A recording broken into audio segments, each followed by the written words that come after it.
On today's show, I teach you how to keep a positive mindset while you run your business.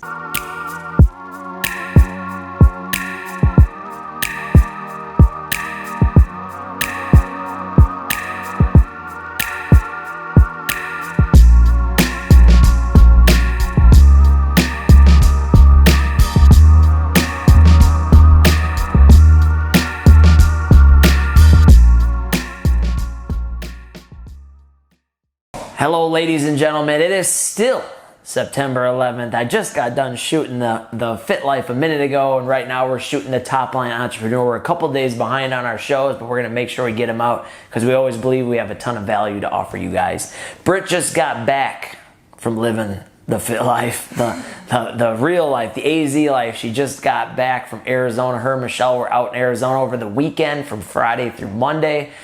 Michelle was speaking at a huge conference. If you don't know who Michelle is, ladies and gentlemen, that is my beautiful girlfriend. If you don't know the Britster, she is the head of everything here at Top Line and Beauty by Michelle, or Ellen Co.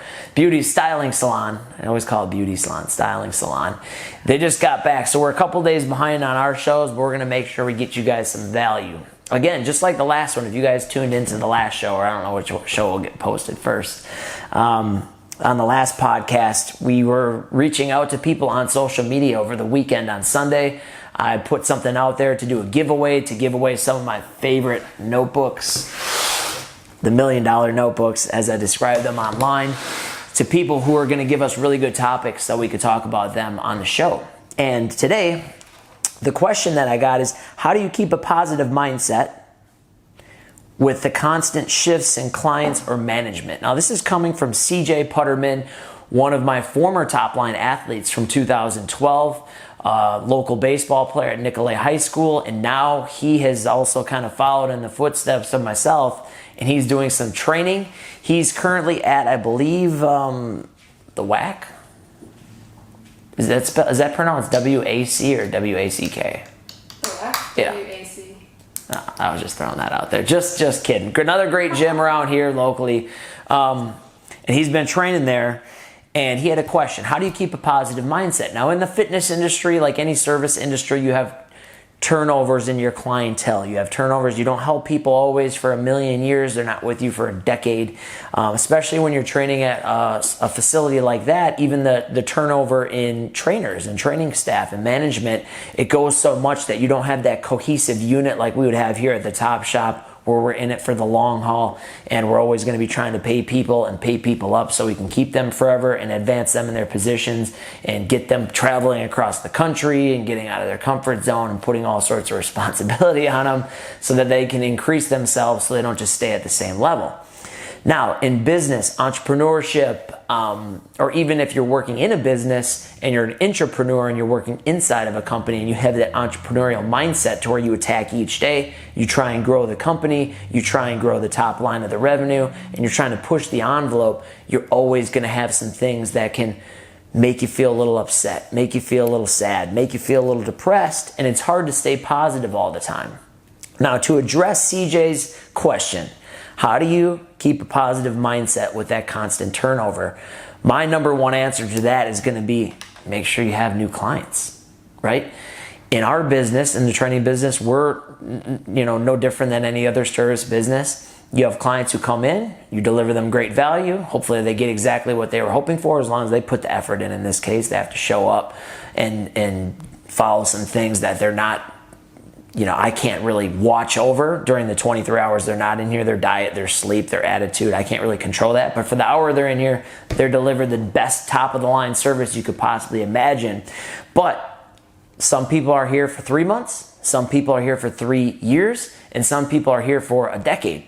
And when you have those people that are only there for 3 months, a client that's only there for 3 months, whether you're in this industry or whether you're in any other industry, and they're there for 6 months and all of a sudden, okay, they're done. How do you keep a positive mindset? Well, you keep a full pipeline of people who are coming in.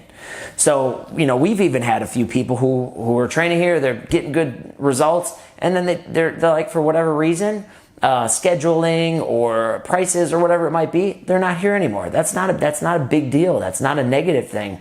When I was younger, I'd get emotional about it because I felt like it was like they were breaking up with me. Now it's like, okay, I had my opportunity to serve them. God put them in my path for a while. I'm able to work with them and give them my best. And not everybody's going to be there forever. They might only be there for a season of your life. They might only be there for a few months. And then you can move on. You'll be able to help someone else. So how do you stay positive? You keep your mind focused on who you can serve next. You had your opportunity to serve them. Things went good. Now they're moving on, and so should you. My answer to that would be when anyone's like, hey, I'm leaving, bye. See ya. See you later. Not in a negative way, but if you're moving on, cool, so am I. I got someone else ready to roll up. So even in the last few weeks, got new people coming in, getting rocking and rolling, and a couple people leave and a couple people come in. That's the name of the game. So you have to get over it and you have to accept that so that you know while you're in business, when you're in the training business or hair business or any business, even if you're in the big, huge B2B world, business to business, you're going to have big contracts for a while and all of a sudden you're going to lose one. If your pipeline is full and you have a million other people who are just knocking down the doors to work with you, you'll be okay. So keep your pipeline full. Understand that there are going to be clients that are going to come and go, and you'll be able to sustain those seasons where you might lose 3 or 4 people. That's okay. If the attrition rate becomes to be too high and you're losing clients faster than you're gaining them, you have to start to assess your service and your deliverables. Are you executing the way that you promised to your clients, or are you over-promising and under-delivering? My thing is I'd always over-promise and then over-deliver that. So I always want to tell people, hey, this is going to be the best ever, and then I want to go above and beyond what the best would be, and I want to create those relationships to the point to where they refer people in. So even if they don't stick with me, they'll oftentimes refer someone else in who comes to work with me, and I just continue that cycle. I think that's how we've stayed in business for a decade. Now, other things that aren't client related, how do you stay positive in business?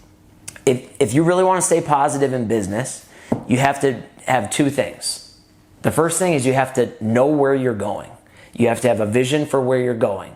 And the second thing is you have to accept the fact that you're going to have to make adjustments. So you know where you're going and you're going to take action to try and get there, but you already know and you totally expect that there are going to be some harsh realities that you're going to have to face and problems. It's like lifting weights. Lifting weights is painful.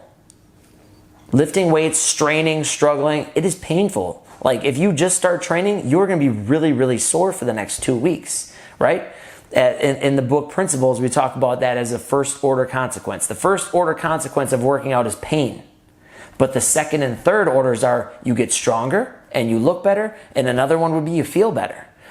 So you have to look beyond the fact that you know you're gonna hit some traction here that's gonna get you to slip off the road. So expect it. And when you get there, assess it, don't avoid it. Look at it, look at the pain, go right towards the pain, embrace it, and then level up to the next level. We had that, me and Britt were just talking about some things yesterday. Hey, this is working. Let's look at where we're at, okay? We've got some problems because some things aren't able to get done. Let's assess it, break it down, and then come up with a solution to get around the problem. You should always be coming up against problems because that's what evolution is all about. That's what getting better is all about. If you want your business to evolve, your relationships to evolve, your health to evolve, you're going to have to try new things. And when you try new things, you're going to have to go back down a little bit, make some adjustments before you can go back up. So keep a positive mindset by knowing where you want to go and knowing that you're going to hit the walls as you go up that level after level and new dimensions, and you try and reach the top. That all the way up you're going to be hitting roadblocks and hitting roadblocks and hitting roadblocks, and all you got to do is see where the roadblock is, assess it, and find a new route to get around it. That's how you keep your mind right. Ladies and gentlemen, if you guys are entrepreneurs and you're just starting off in business and you have any questions or tips or things that you might be curious about, or you have some concerns as you go into this, feel free to reach out. I don't know everything, but I know a lot. I've been in the game for 10 years. I've made a lot of mistakes, and my mistakes and the pain of entrepreneurship is what puts me in a position to feel confident enough to speak with you guys about it, because I've failed enough and I've felt enough pain and I've went through those pain points to get to the point to where I'm confident, and I know that all of those things are just another one of those. It just happens and you got to find your way around it. We've been through it the last few weeks. You hit a few things, you just make adjustments. It's no big deal. So if you're an entrepreneur out there, keep your mind right, keep your game tight, keep your energy right, and do the right things and expect that you're going to hit the walls. Find a new way around it. Hope you guys are having an awesome day. Again, reach out on Instagram, follow us on YouTube, follow the podcast on Spotify or iTunes. We're always happy to help you out. And if you have a question, drop it so we can hit that on the next show. Stay positive, guys. Keep your minds right. We'll catch you soon.